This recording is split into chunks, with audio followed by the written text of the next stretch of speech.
तुमसे तुम तक के आज के एपिसोड में कहानी एक बहुत बड़े मोड़ पर पहुंच गई है। पूरा घर, पूरा मोहल्ला और दर्शक सभी एक ही सवाल में उलझ गए हैं। गोपाल जी आखिर कहां गायब हो गए? सुबह का समय था, जब सब कुछ सामान्य लग रहा था। पुष्पा जी रसोई में पूजा का प्रसाद बना रही थीं और अनु हमेशा की तरह जल्दी उठकर अपने कामों में व्यस्त थी। घर में रोज की हलचल थी, लेकिन इस बार हवा में कुछ अजीब सा सन्नाटा था जिसे किसी ने महसूस नहीं किया। जब पुष्पा जी ने आवाज लगाई, गोपाल जी प्रसाद चढ़ा दीजिए, तो कोई उत्तर नहीं आया। पहले तो उन्होंने सोचा शायद आंगन में होंगे, लेकिन जब उन्होंने पूरा घर छान मारा और गोपाल जी कहीं नहीं मिले, तब उनका चेहरा पीला पड़ गया। अनु को जब यह बात पता चली तो वह हैरान रह गई। उसने तुरंत कमरे, आंगन, बगीचे, यहां तक कि पड़ोसी के घर तक जाकर पूछताछ की, लेकिन कोई सुराग नहीं मिला।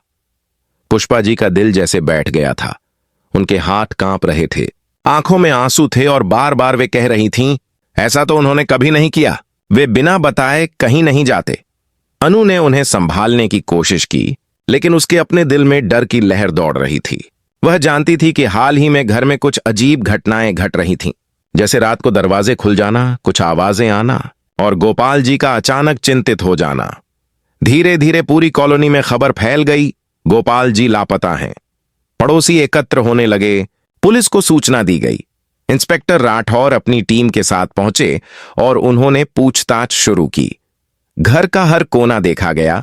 गोपाल जी के कमरे की अलमारी खोली गई, उनका मोबाइल फोन तक बंद मिला। कोई भी सुराग नहीं था।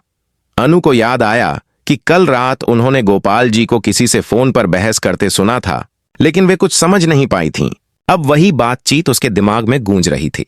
पुष्पा जी पूरी तरह टूट चुकी थीं। वे बार बार भगवान के सामने रोते हुए कहती, हे प्रभु, मेरे गोपाल को सुरक्षित लौटा दो। अनु ने उन्हें संभालते हुए कहा, मां, आप हिम्मत रखिए, हमें कुछ न कुछ जरूर पता चलेगा। लेकिन उसके शब्दों में भी आत्मविश्वास की कमी थी। घर का माहौल भारी और उदास था, जैसे दीवारें भी इस दर्द को महसूस कर रही हों। थोड़ी देर बाद इंस्पेक्टर ने बताया कि गोपाल जी को आखिरी बार सुबह मंदिर के पास देखा गया था। वहां के पुजारी ने कहा कि वे बहुत बेचैन लग रहे थे और किसी को फोन कर रहे थे, लेकिन वह फोन कॉल किससे थी, यह रहस्य बना हुआ था। अनु ने तुरंत मोबाइल रिकॉर्ड निकलवाने का निर्णय लिया। इस बीच पुष्पा जी ने पुराने फोटो एल्बम निकाले। उनकी तस्वीरों को देखकर रोने लगीं।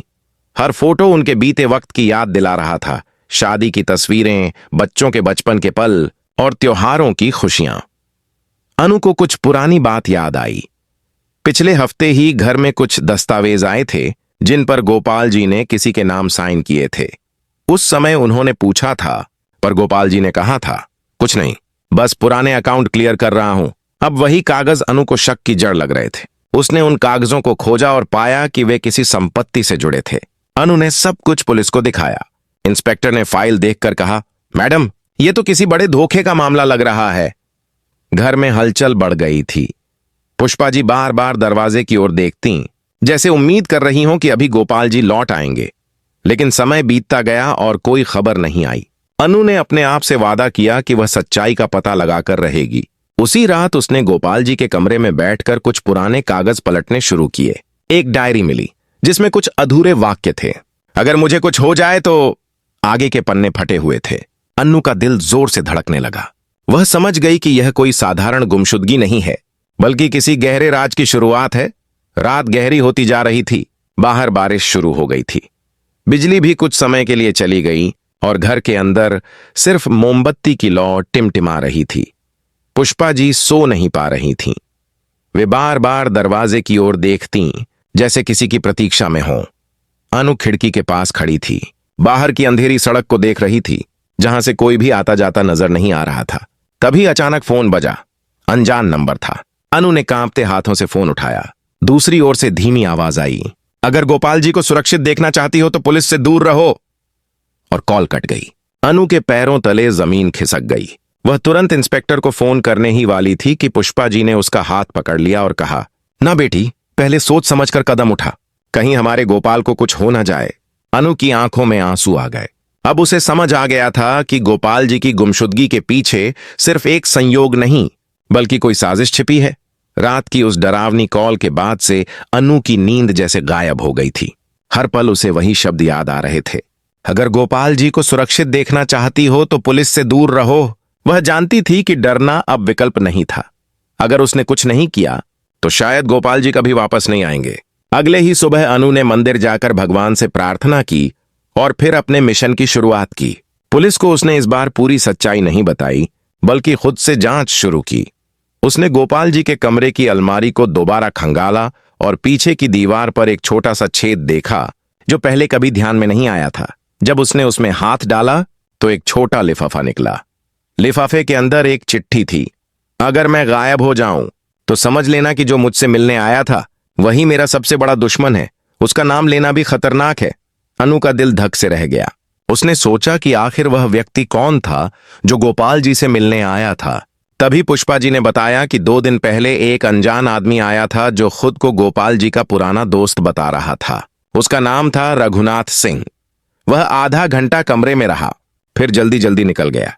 उसके जाने के बाद गोपाल जी बहुत बेचैन थे। अनु ने तुरंत उस नाम को नोट किया और पता लगाने के लिए सोशल मीडिया, सरकारी रिकॉर्ड्स और पुराने बैंक पेपर्स तक खंगाल डाले।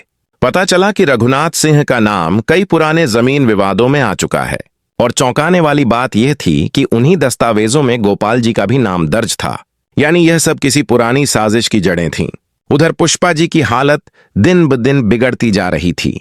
वे कुछ भी खा पी नहीं रही थीं और हर वक्त बस यह कहती, मुझे मेरा गोपाल लौटा दो। अनु उन्हें संभालते हुए खुद अंदर से टूट रही थी, लेकिन उसने तय किया कि अब वह पीछे नहीं हटेगी। उसने अपने पुराने दोस्त रवि, जो एक साइबर एक्सपर्ट था, से मदद मांगी।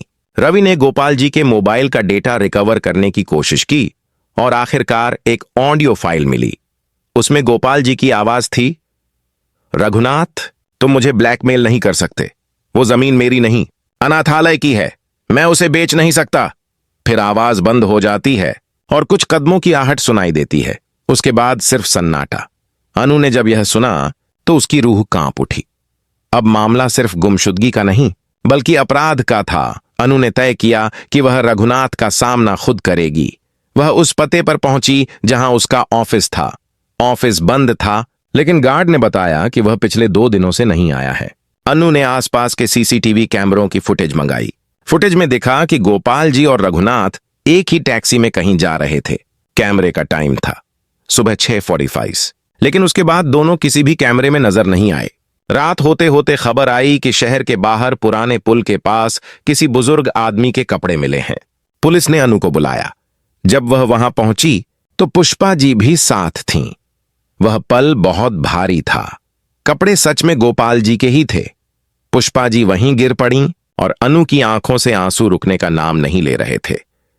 लेकिन तभी इंस्पेक्टर राठौर ने कहा, शरीर नहीं मिला है, इसका मतलब उम्मीद अभी जिंदा है।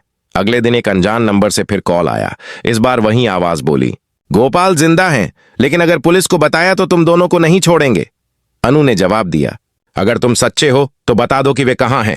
लेकिन कॉल अचानक कट गया। अनु ने जल्दी से नंबर ट्रेस करवाया और लोकेशन शहर से बाहर एक पुरानी फैक्ट्री निकली। रात को ही अनु, रवि और इंस्पेक्टर राठौर की टीम वहां पहुंची। जगह सुनसान थी, चारों ओर अंधेरा और जंग लगी मशीनें। सब धीरे धीरे अंदर बढ़े। तभी किसी कमरे से हल्की कराहने की आवाज आई। जब दरवाजा तोड़ा गया तो भीतर गोपाल जी बेहोश पड़े थे। उनके हाथ बंधे हुए थे और चेहरे पर चोटों के निशान थे। पुष्पा जी का चेहरा याद आते ही अनु की आंखों में आंसू भर आए। वह भागकर उनके पास पहुंची और उन्हें गले लगा लिया। गोपाल जी को तुरंत अस्पताल ले जाया गया। कुछ घंटों के इलाज के बाद उन्होंने आंखें खोली। सबसे पहला सवाल उनका यही था, पुष्पा ठीक है ना? अनु ने कहा, हां पापा, अब सब ठीक है। जब उन्होंने होश में आकर सच्चाई बताई तो सब हैरान रह गए। रघुनाथ ने उन्हें धमकी दी थी कि अगर वे अनाथालय की जमीन पर साइन नहीं करेंगे तो वह परिवार को नुकसान पहुंचाएगा। जब गोपाल जी ने मना किया तो उसे बेहोश कर फैक्ट्री में बंद कर दिया गया। लेकिन भाग्य ने उनका साथ दिया। अनु की हिम्मत और सच्चाई ने उन्हें बचा लिया। रघुनाथ को पुलिस ने जल्द ही गिरफ्तार कर लिया। अदालत में उसने सब कुछ कबूल किया। पूरे मोहल्ले में अनु की बहादुरी की चर्चा थी। पुष्पा जी ने भगवान के आगे दीप जलाया और कहा, आज मुझे मेरी जिंदगी वापस मिल गई। शाम को घर में सब इकट्ठा हुए। गोपाल जी ने अनु का हाथ पकड़कर कहा, बेटी, अगर तुम न होती तो मैं शायद जिंदा वापस ना आता। तुमने साबित किया कि सच्चाई और हिम्मत मिलकर किसी भी अंधेरे को मिटा सकती है। अनु मुस्कुरा उठी। घर फिर से उसी रौनक से भर गया। दीवारें जो कुछ दिनों से उदास थीं, अब जैसे फिर से बोल उठीं। पुष्पा जी ने रसोई में जाकर वही प्रसाद बनाया जो उस दिन अधूरा रह गया था, और पूरे घर में खुशबू फैल गई। कहानी यहीं समाप्त नहीं होती, क्योंकि तुम से तुम तक की दुनिया में हर खुशी के पीछे कोई नया मोड़ छिपा होता है।